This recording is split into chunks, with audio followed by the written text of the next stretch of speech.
Bonjour tout le monde et bienvenue sur le podcast Les Nouvelles Voix, le podcast pour t'aider à faire entendre ta voix en créant ton podcast et en le faisant découvrir au monde. Je suis Anastasia De Santis, créatrice de Podcast Stories, mon entreprise d'accompagnement à la création et au développement de podcasts, mais également productrice du podcast De Vraie Vie et coproductrice de Les Coulisses du podcast.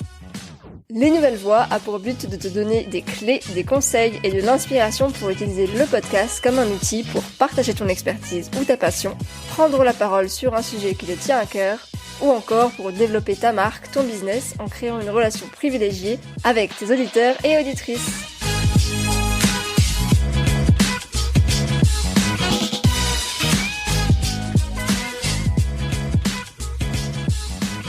Bonjour à toutes et à tous, je suis ravie de vous retrouver pour la partie 2 de l'épisode 22 de Les Nouvelles Voix. Et dans cet épisode, j'ai le plaisir d'échanger avec Jérémy Claes du podcast Sens Créatif. Donc cet épisode, c'est la partie 2 de mon échange avec Jérémy. Donc si ce n'est pas encore fait, je vous invite vraiment à aller découvrir la première partie, qui est l'épisode juste avant celui-ci, pour découvrir l'envers du décor de Sens Créatif, et où nous parlons également de la stratégie des projets personnels, donc une stratégie pour se comprendre, se découvrir, s'amuser, et qui peut ouvrir plein de portes, notamment donc via la création d'un podcast évidemment. Garantie 100% inspiration. Dans cette seconde partie, on se concentre sur des aspects un peu plus concrets, donc on parle notamment de ce que la création d'un podcast peut apporter au podcasteur ou à la podcasteuse derrière, de monétisation bien sûr via la création d'un Patreon et via le sponsoring, donc on vous explique ce que c'est dans l'épisode. Jérémy vous donne également ses astuces pour mettre en place une stratégie de monétisation et on parle de chiffres aussi, oui, les fameux chiffres dont personne ne parle dans le podcast game, enfin quelques-uns en parlent mais c'est assez rare et donc j'ai vraiment eu envie d'en parler avec Jérémy et il a été très généreux, il nous a donné ces chiffres très ouvertement, donc je le remercie vraiment pour sa transparence. Je profite de cet épisode pour vous annoncer à nouveau, si vous avez déjà écouté l'épisode précédent, que Les Nouvelles Voix devient bimensuel à partir de ce jour. Vous le savez certainement vous-même, la création de contenu pour un podcast, c'est énormément de temps. Et j'ai publié donc un épisode par semaine pendant 6 mois. Je suis hyper contente d'avoir réussi à faire ça.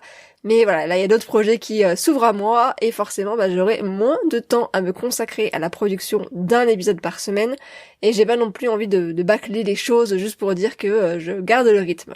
Vous retrouverez donc le prochain épisode dès le 24 février, puis après toutes les 2 semaines. Allez, je vous laisse avec ma conversation avec Jérémy, très belle écoute.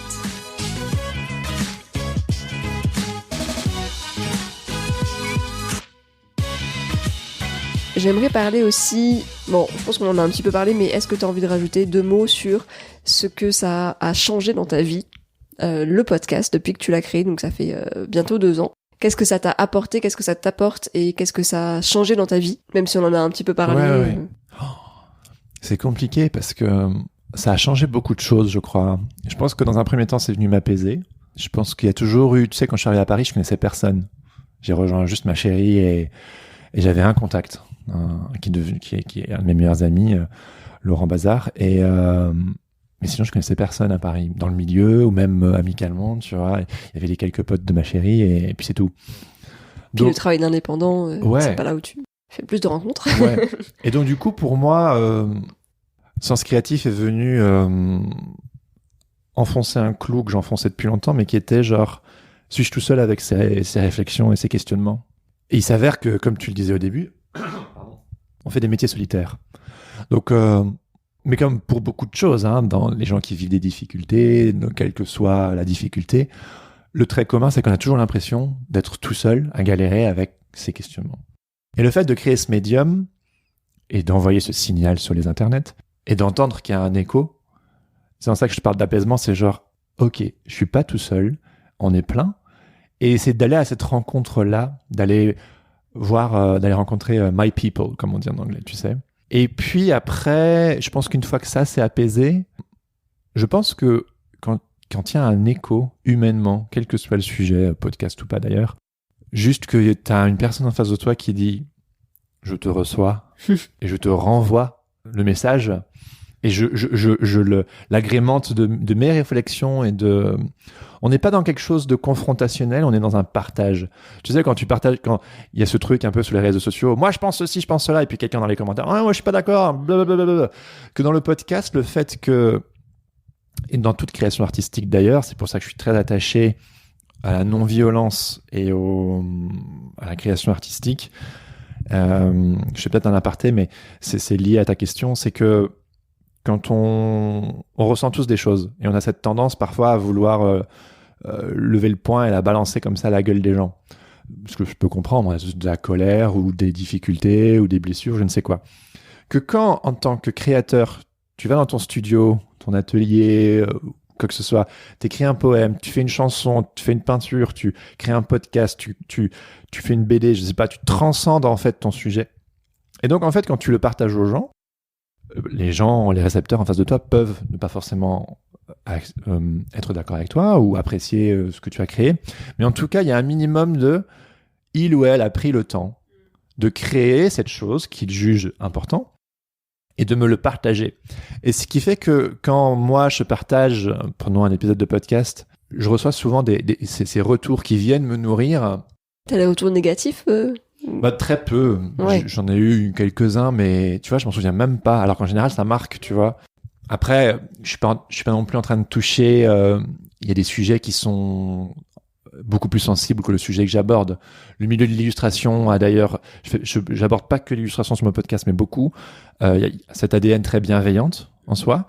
Donc du coup, je me suis inscrit dans quelque chose de relativement bienveillant. Et le milieu du podcast aussi. Le milieu du podcast aussi. Donc tu vois, c'est un combo. Donc et je le fais à dessein, sans mauvais jeu de mots. Et puis, mais je sais qu'il y a des podcasts sur des sujets beaucoup plus sensibles où les gens peuvent être beaucoup plus dans la réaction, tu vois. Et donc voilà, je pense que donc il y a le fait d'être reçu, ça m'a beaucoup apporté. Je crois que pour beaucoup de créatifs, mais je pense que c'est partagé par beaucoup d'individus, on a un désir de reconnaissance, tu sais. Et illustrateur, qu'on le veuille ou non, maintenant ça commence à se démocratiser, mais c'est un métier de base pas très connu, tu vois. Et donc il y a cette image un peu de c'est pas un métier sérieux, tu sais, genre c'est pas un métier ou c'est juste une passion, oui, c'est ça. Et que je pense que jusqu'au podcast, j'avais toujours eu ce besoin d'essayer de me crédibiliser auprès des autres, genre mais non, mais c'est un vrai métier, regardez, j'ai bossé pour machin, pour machine, j'ai un agent, j'ai fait ceci, j'ai fait cela, et c'est fatigant. Que quand tu crées un podcast où tu embarques d'autres personnes qui sont tout aussi, voire plus, qui ont de la street cred et tout, et qui aussi vulgarisent ton sujet et que c'est entendu par d'autres. Et si même il y aurait des personnes qui seraient, prenons, dubitatives, quand ils voient qu'il y a une sorte d'engouement à échelle, tu vois, mon podcast c'est pas transfert, hein, mais c'est juste genre quand ils voient qu'il y a un vrai engouement d'une certaine communauté et que même j'arrive petit à petit à avoir aussi des personnes qui sont peut-être plus connues dans le domaine public. Tu vois, par exemple, j'ai eu Guy Delisle qui a gagné le Fauve d'Or à Angoulême il y a quelques années, etc. Tout le monde connaît Chronique de Jérusalem, et puis sa série le Guide du mauvais père, etc. Ces personnes viennent quelque part, disent bah si, c'est un métier sérieux. Et donc du coup, depuis, je suis moins à gesticuler, à faire plein de gestes, genre je suis legit. C'est juste genre, en fait, de nouveau, on est dans cette sorte d'apaisement. Et parce que, je sais, je suis sur une lancée là, mais parce que tu t'apaises. Et je souhaite à tout le monde de pouvoir s'apaiser d'une manière ou d'une autre, tu peux explorer, et t'es moins en train de, c'est un peu ma psychanalyse, mais d'essayer d'apaiser le petit enfant en toi, qui, tu sais, pendant 30 ans, essaie de genre prouver des choses, j'existe, exactement. Qu'aujourd'hui, je suis, grâce au podcast, en train de passer des caps et de pouvoir arrêter d'essayer de rassurer ce petit garçon et d'essayer plutôt, mais qu'est-ce qu'il y a d'autre, tu sais, en tant qu'adulte, en tant qu'homme, et justement, voilà, explorer les parts que tu n'as pas beaucoup explorées et qui en fait auraient tout le lieu d'être explorées et même d'être données aux autres, tu vois. Et ouais, bah tu me parlais beaucoup des autres, mais justement, on va en parler avec ton compte Patreon. On va parler un petit peu de monétisation, ouais. Parce que tout le monde adore ce sujet. Donc tu monétises Sens Créatif de plusieurs manières, via ce fameux compte Patreon, et via des sponsors aussi, Ouais. notamment Adobe. Mais justement, j'avais une question sur les patates. C'est quoi ces patates de Patreon? Ouais, c'est le Patate Club. Le Patate Club. Pourquoi est-ce que tu as voulu créer un Patreon et comment est-ce que tu fais pour justement engager les personnes à participer, à aller plus loin que juste l'écoute? Bah, ça revient à ce que je disais juste avant, qui était genre d'envoyer un signal dans l'univers, est-ce que je suis tout seul? Et puis en fait, je me suis rendu compte, j'ai bien dû me rendre à l'évidence au fur et à mesure des années. Tu vois, je te parlais de mes zines que j'ai fait avec les projets personnels, etc. À chaque fois, j'essayais de faire un petit événement, de faire une séance de dédicace dans une librairie, dans mon ancien coworking. J'ai toujours aimé. J'ai fait un live à la Slow Gallery, enfin un live en public avec Sens Créatif, etc. Et je me suis rendu compte que malgré moi, ben, j'aime ça aussi, hein, je l'assume totalement, mais que quand j'essaie de fédérer. J'ai fait un Kiss Kiss Bank Bank, enfin un Kickstarter il y a quelques années, etc. Et je vois que ça fonctionne et que c'est relativement naturel. Ça demande du travail, hein, faut pas se leurrer. Les apéros aussi. Ouais, maintenant les aussi. Pique-niques, Ouais. Enfin, les pique-niques. Enfin, pour moi, c'est juste, j'aime rassembler les gens. En fait, j'aime être cette personne. Je te parlais d'une sorte de point de ralliement. Je suis juste un explorateur les copains, les copines, on va chercher ensemble et que les gens puissent se rencontrer entre eux. Ouais. Tu sais, entre guillemets, via moi, parce que j'ai créé un médium, mais moi, ça me remplit de joie. Et donc, du coup, j'ai bien dû me rendre compte au fur et à mesure du temps que quand je donnais un rendez-vous, les gens étaient au rendez-vous. Et plus que peut-être ce que je m'étais attendu. Et que les gens, après, ils étaient enthousiastes. Donc, à un moment donné, quand tu expérimentes, tu recommences, et tu te rends compte que la sauce prend. Tu vois, genre, je sais que je fais la parenthèse dans la parenthèse, hein, mais tu vois, à la Slow Gallery, au live que j'avais fait en décembre 2019, donc le podcast existait que depuis 5-6 mois, un peu plus peut-être, je sais plus. Bah, on était 45 entassés dans cette petite galerie d'illustration. On était 4 personnes à parler autour de la table. J'étais genre, waouh, ok. Apéro pique-nique Sens Créatif en août, 20 personnes. Enregistrement live et en public à la Slow Gallery, 45 personnes. Apéro pique-nique en 2020, on était 60, Ah ouais. 70. Donc tu te rends compte qu'il y a un effet fédérateur qui est là, tu vois. Que genre, voilà, je suis pas tout seul. Et donc, pour faire la boucle avec ce que tu disais, c'est d'assumer ce côté connexion, mettre les gens en lien. J'aime trop ça. Le Patreon, donc il y a l'aspect économique. Purement et simplement, genre, ben, tout le monde sait que, du moins en France, je crois, tu gagnes pas des milliers et des cents en faisant un Patreon. Mais en fait, le but premier, c'est les gens. Donc, c'est-à-dire que pour moi, le but premier n'était pas de gagner de l'argent, c'est, en fait, si tu veux, au fur et à mesure du temps, aussi sur les réseaux sociaux, je recevais des messages, des questions, et puis quand au fur et à mesure, tu as toujours les mêmes questions, je me dis, je peux pas m'éparpiller partout, et donc j'ai voulu créer un espace, une communauté bienveillante où en fait moi je peux pas m'éparpiller partout, et donc du coup j'ai décidé de créer un espace pour les true fans, those who get it, tu vois, et faire si vous voulez, vous pouvez rejoindre, ça coûte pas très cher, et ça justifie aussi le fait d'investir un peu plus dans cette communauté-là. Alors, ouais, pour rappeler juste le principe Patreon, c'est 1 euro, 2 euros, 5 euros par mois, c'est ça? Ils s'engagent à payer... Tous les podcasteurs décident, enfin podcasteurs, qui que ce soit dans les créateurs, moi c'est 2, 5 ou 10 euros par épisode, D'accord. ce qui revient à 4, 10 ou 20 euros par mois, vu que je sors 2 épisodes par mois. Et on sait tous aussi que quelque part, quelque chose prend plus de valeur quand on met quelques dollars. C'est-à-dire, si tu reçois un e-book gratuit sur Internet, bah t'es content, mais il y a moins de valeur que quand tu mets, ne fût-ce que quelques euros, tu l'as investi. Il y a moins d'engagement. Il y a un engagement. Et donc, du coup, c'est comme le thérapeute. Tu vois, genre, si un thérapeute qui te coûte 20 balles ou un thérapeute qui te coûte 90 balles, tu vas être beaucoup plus sérieux dans ta démarche avec le thérapeute qui coûte 90 balles. Et donc, pour moi, c'est juste, ok, vous me dites que Sens Créatif, tout ce qui est en train d'être développé là est important pour vous. Vous aimeriez plus échanger, etc. Je trouve ça chouette, mais je peux pas être partout en même temps. Je dis pas que je suis surdemandé, hein, mais à mon échelle, un tout petit peu. Et donc, du coup, c'est genre, venez là. Et en réalité, ce qui est bien, c'est que du coup, je peux fédérer avec d'autres. Donc, concrètement, ce qui est bien, c'est que au fur et à mesure, le Patreon grandit. Et il s'avère qu'au début, on m'avait découragé. On m'a dit non, ça marche pas en France, etc. Genre, je vais pas déverser du travail là-dedans, etc. Je pense que économiquement, c'est pas la décision la plus rentable. Ouais. J'ai les yeux devant les trous. Il s'avère que beaucoup de podcasts, et notamment des podcasts parfois plus anglophones, sont très Patreon. C'était le modèle que j'avais, du moins quand je l'ai lancé.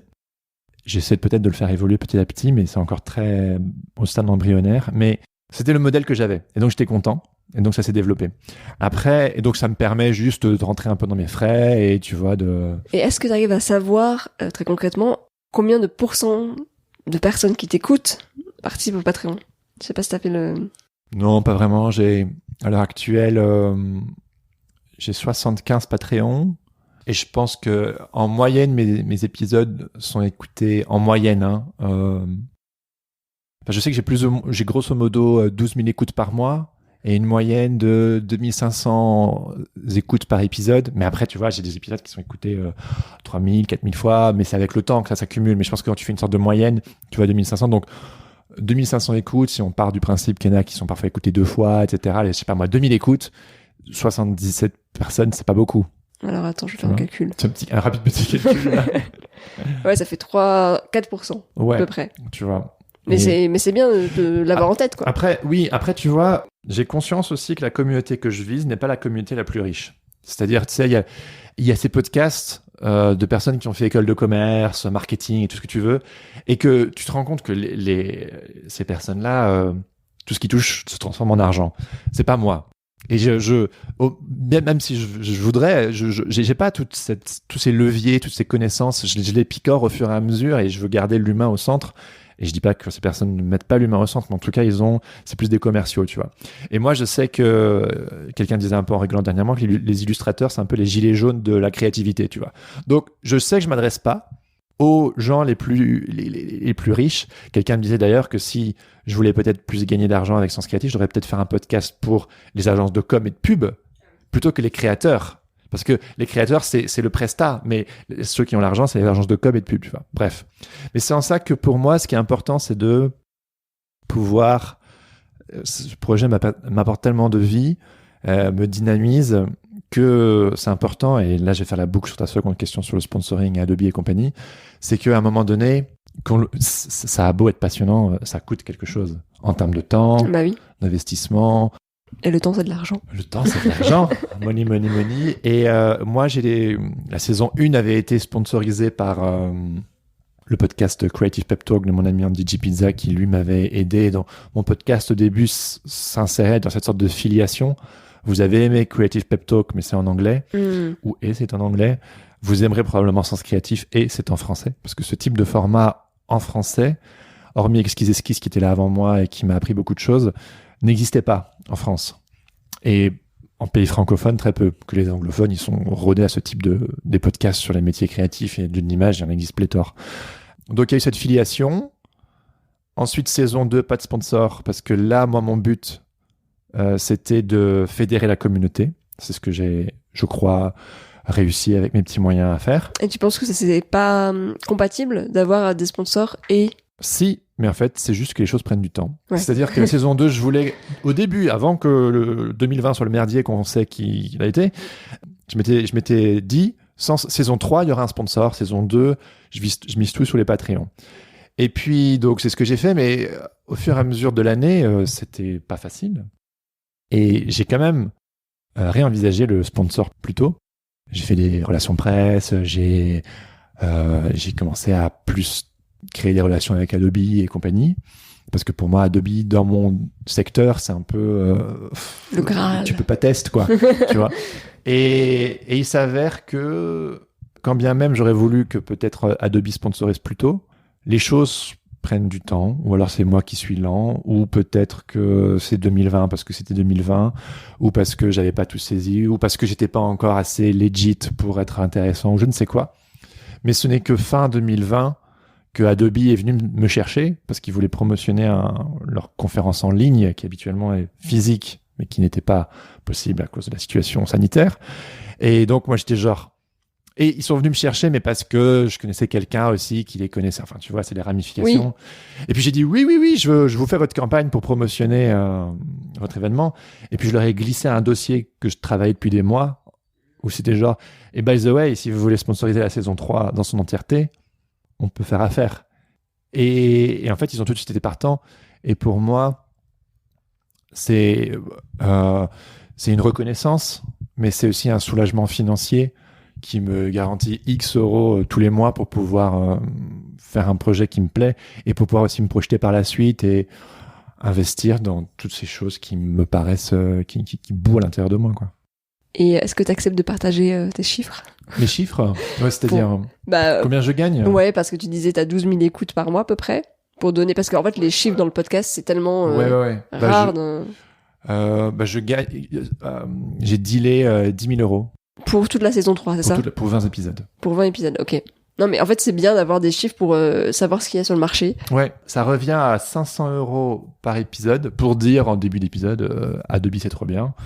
Et pendant 1 minute. Ouais. Et moi, c'est un vrai partenariat où je veux vraiment pouvoir offrir non seulement à Adobe, mais aussi à mes auditeurs des choses intéressantes.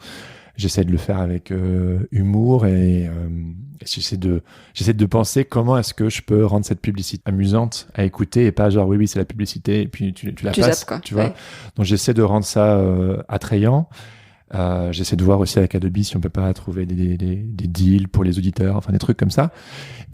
Mais avant ça, j'avais fait une étude de marché. J'avais demandé aux autres podcasteurs et même aux gros podcasteurs dans le milieu, genre pour ma niche, etc., combien je pourrais demander, etc. Et moi, j'étais super content de mon deal. Mais en vrai, parfois, quand j'en discutais avec des personnes qui sont peut-être plus dans le marketing, etc., c'était genre, t'aurais pas pu demander plus.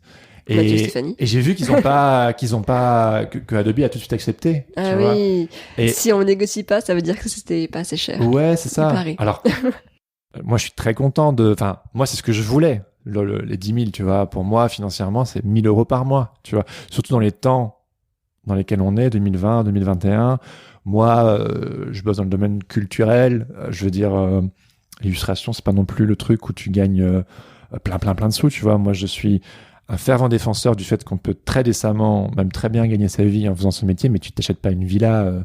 Enfin, il y en a qui le font, hein, mais je veux dire, moi, je gagne juste bien ma vie et je suis content, je suis satisfait. Et je pense que c'est important. Il y a ce côté marketing, justement, où tu disais, bah oui, quand tu parles à des marketeurs, voilà, parce que c'est un métier à part, quoi, de savoir se monétiser, se vendre, négocier, etc. J'ai fait mes devoirs, j'ai été voir vraiment les personnes, même aussi dans le marketing, dans le domaine podcast, quels sont les chiffres qui sont pratiqués. Mais en réalité, c'est les chiffres qui sont dictés par le marché.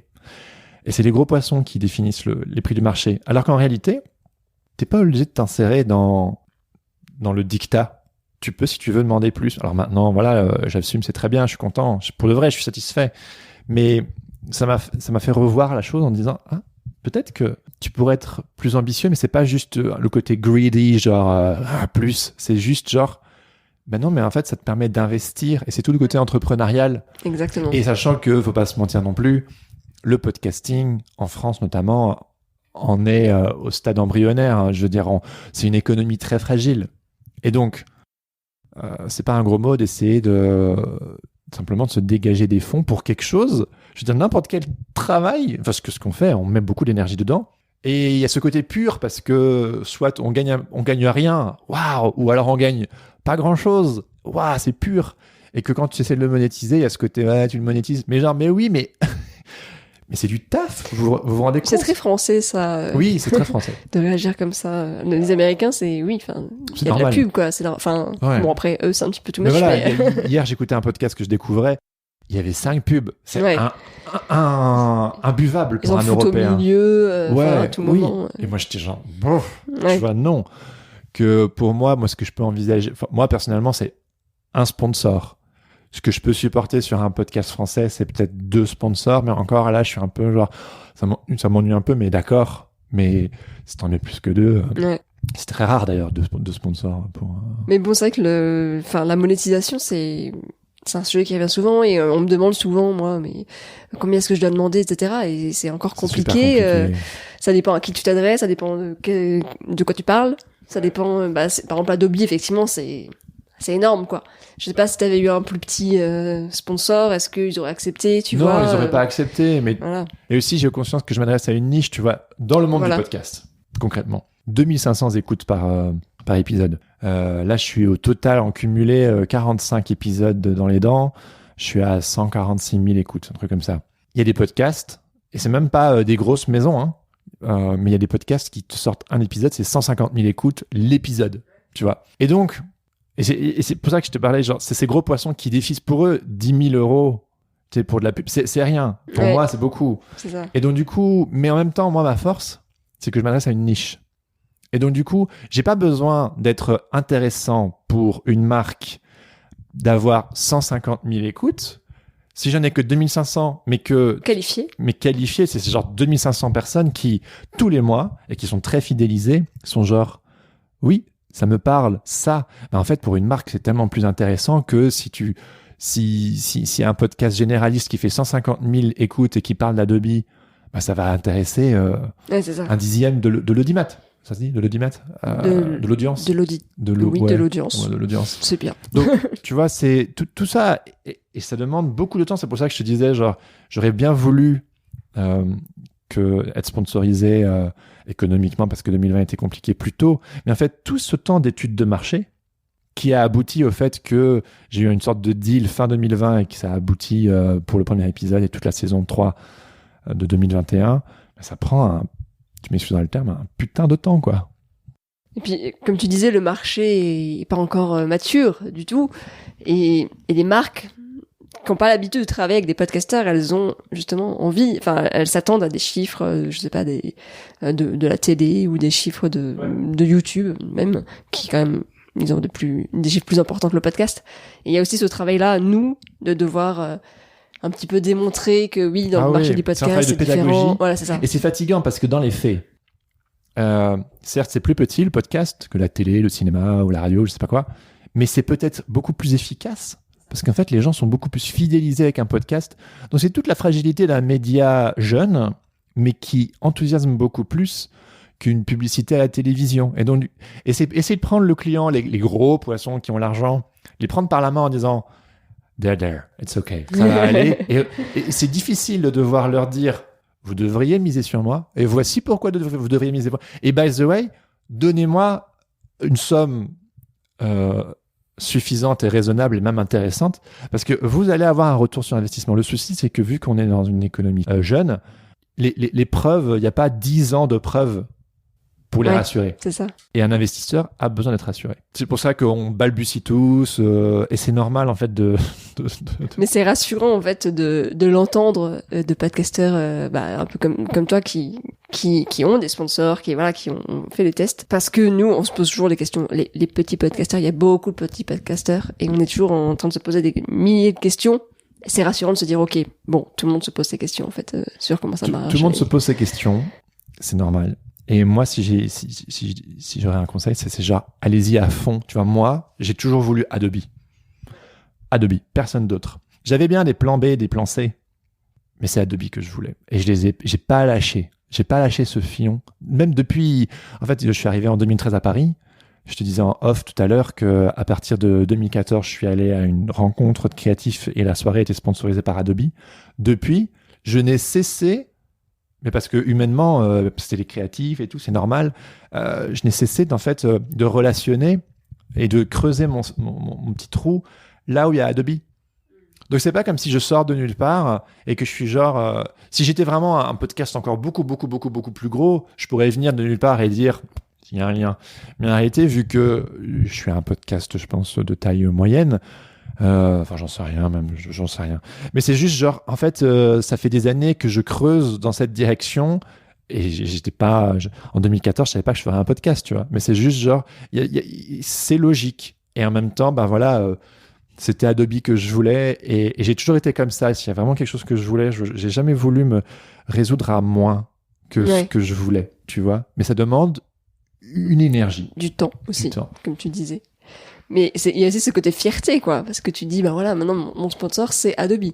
C'est une belle reconnaissance. C'est ça. Ça on parlait de légitimité tout à l'heure. Tout le monde connaît Adobe. Je veux dire, limite, mon papy connaît pas Adobe, mais je veux dire, mes parents connaissent Adobe. La génération de nos parents qui justement peut-être voient le podcast comme quelque chose qui sauve pas trop, que c'est nouveau, tu sais, ben le fait que c'est Adobe qui sponsorise, c'est genre ah ouais, il est sérieux. Tout comme la première fois où j'ai travaillé pour Le Monde, ben c'est genre, ah ouais, il est sérieux dans l'illustration. Je suis genre, en fait, vous savez, ça fait 4-5 ans que je bosse pour des clients tout aussi sérieux. Mais parce que le monde est connu de manière populaire, je sais pas comment je dois dire, mais bah, du coup, ça te crédibilise. Moi, je sais qu'il y a des marques qui sont connues par les créatifs et que du coup, ça résonnerait avec ma niche sans aucun problème. Mais au niveau rayonnement général, Adobe, bah, tout le monde On peut connaît. faire plus, ouais. Clairement. Bon, bah super. On arrive, écoute, à la fin, je pense. On a parlé monétisation, ça c'est bien. C'est un Le sujet, ouais, c'est important, c'est sûr. Et ben, écoute, la dernière question, c'est quels sont donc tes projets futurs pour Sens Créatif et quelle est ton ambition pour les années à venir, si tu arrives à l'envisager? Bah, comme dit, saison 3, j'ai appris à moins planifier parce que l'année 2020 nous a bien montré que bon. on vit au jour le jour. Les Moi, je suis de base fait... quelqu'un de très un peu futuriste comme ça. Et je me suis rendu compte que ça ne m'apportait pas grand-chose. Que en fait, je suis beaucoup plus heureux à voir ce qui vient. Donc en fait, je planifie moins. Évidemment, j'ai plein de personnes que je veux interviewer pour la saison 3. Ma saison 3, en théorie, elle est bouclée. Enfin, dans le sens où, puis j'ai déjà approché des personnes, est-ce que ça te dirait qu'on se voit, on s'interview, et puis au fur et à mesure, j'organise les rendez-vous et tout. Mais je me donne la liberté de bouger mes pions de place, ou de me laisser surprendre, ou de changer d'avis, etc. Comme dit, j'essaie d'un petit peu plus investir dans la communauté, parce que je vois que c'est quelque chose de très naturel chez moi, et que je me dis que potentiellement, ça pourrait prendre plus de place. Bon, tout ça étant et évoluer encore vers quelque chose d'autre. Oui, vers quelque chose d'autre. Je me laisse surprendre, en fait. Je prépare un autre podcast qui sortira peut-être courant 2021. 2021, ouais, c'est ça. Projet personnel ou pour... Non, projet personnel. En fait, je suis un incorrigible indépendant expérimentateur qui a besoin de... En fait, Sens Créatif m'a amené sur des questions de quête et d'identité personnelle qui, du coup, font qu'à un moment donné, j'ai envie d'y aller plus loin. J'ai pas encore envie de m'avancer parce que voilà, mais je suis en train déjà de caler des interviews pour un autre podcast, etc. Et du coup, donc second podcast, il y aura. Est-ce que Sens Créatif saison 4 peut-être pas, je sais pas. Je sais que moi, en tout cas, je m'étais donné comme objectif de faire 3 saisons. D'accord. C'était quelque chose que je voulais. Et ça te permet aussi de mûrir un projet et que aussi, même quand il y a des moments de mou, ou que t'es peut-être un peu moins motivé, etc. C'est genre, non, mais il y a un mouvement qui est enclenché, va au bout du truc. Il y a des moments où je suis un peu genre, il y aura que 3 saisons. Et puis il y a des moments où je me dis, mais on sait pas où ça va aller, et oh, punaise, ouais, ça pourrait se développer, etc. Donc en fait, j'ai appris à être beaucoup plus les mains ouvertes. Et tu vois, je te parle je suis en train de préparer un autre podcast, mais supposons que Sens Créatif, peut-être qu'il y a des choses qui vont m'étonner, et qu'il y a peut-être des projets même qui professionnellement vont encore plus prendre de la place. Je me laisse le fait de dire ok, ben je garde cet autre truc dans les tiroirs et puis je laisse plus de place. Je sais pas en fait.